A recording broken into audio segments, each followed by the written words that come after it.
ನಿನ್ನೆಯ ದಿನ ತುಮಕೂರಿನಲ್ಲಿ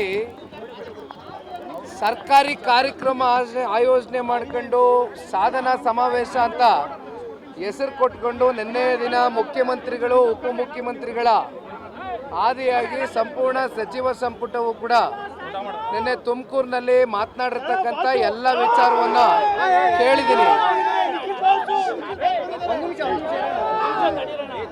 ನಿನ್ನೆ ಒಂದು ಉಪಮುಖ್ಯಮಂತ್ರಿಗಳು ಒಂದು ವಿಚಾರವನ್ನ ವ್ಯಕ್ತಪಡಿಸಿದ್ರು. ನಾನು ಅದನ್ನ ಗಮನಿಸಿ ಇವತ್ತು ನನ್ನ ವಿಚಾರವೂ ಕೂಡ ಮುಂದಿಟ್ಟಿದ್ದೀನಿ. ಜನತಾದಳ ಪಕ್ಷ ಕೇವಲ 17 ಸ್ಥಾನವನ್ನ ಪಡ್ಕೊಂಡು ಬಹಳ ಅತ್ಯಂತ ಕಮ್ಮಿ ಸಂಖ್ಯೆಗೆ ಇಳಿದು ಬಿಟ್ಟಿದೆ ಅಂತಕ್ಕಂಥದ್ದನ್ನ DK ಶಿವಕುಮಾರ್ ಅವ್ರು ಮಾತಾಡಿದ್ನ ನೋಡಿ ನಾನೊಂದು ಪ್ರಶ್ನೆ ಅವ್ರಿಗೆ ಕೇಳಲಿಕ್ಕೆ ಬಯಸ್ತೇನೆ. 136 ಜನ ಶಾಸಕರನ್ನ ಹೊಂದಿರತಕ್ಕಂಥ ಕಾಂಗ್ರೆಸ್ನ ಪಕ್ಷದ ಉಪಮುಖ್ಯಮಂತ್ರಿಗಳು, ಅದೆಂಥದ್ದು ಅವ್ರದ್ದು ಡಿಸೈನ್ ಬಾಕ್ಸ್ ಅಂತ ಒಂದು ಟೀಮ್ ಇದೆಯಲ್ಲ, ಅಲ್ಲೊಂದು ಕಚೇರಿನಲ್ಲಿ ಪಾಪ DK ಸಾಹೇಬರು DK ಶಿವಕುಮಾರ್ ಎಂಬುವ ನಾನು ಅಂತ ಹಾಕೊಂಡಿದ್ದಾರೆ. ಆದ್ರೆ ಮುಂದೋದ ಮೇಲೆ ಏನು ಅಂತ ಗೊತ್ತಾಗ್ತಾ ಇಲ್ಲ ಜನಕ್ಕೆ.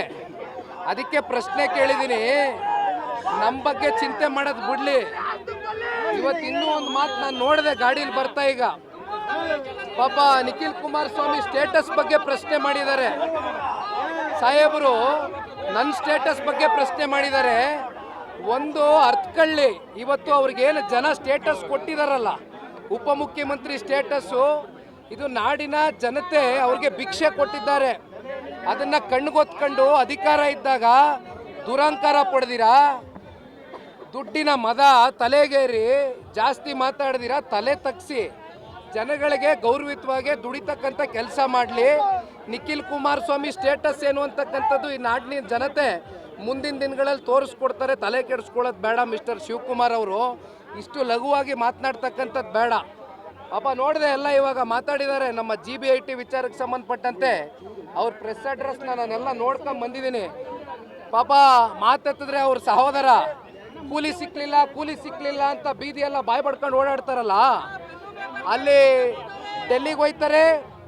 ಅಲ್ಲಿ ಪಾಪ ಇಲ್ಲಿವರೆಗೂ ಮುಖ್ಯಮಂತ್ರಿ ಉಪಮುಖ್ಯಮಂತ್ರಿಗಳ ಕುರ್ಚಿಯ ಒಂದು ಕಿತ್ತಾಟ ಬಡದಾಟ ಬೀದಿನಲ್ಲಿ ರಂಪಾಟ ಆಗಿ ಜನ ಇವತ್ತು ನಗುವಂಥ ಪರಿಸ್ಥಿತಿ ಬಂದರೂ ಕೂಡ ಕಾಂಗ್ರೆಸ್ನ ಹೈಕಮಾಂಡು ಪಾಪ DK ಶಿವಕುಮಾರ್ ತಮ್ಮ ಅದೆಂಥದೋ ದುಡ್ದು ಬಿಟ್ಟಿದ್ದೀವಿ, ಕೂಲಿ ಸಿಕ್ಕಿಲ್ಲ ಅಂತಾರಲ್ಲಪ್ಪ.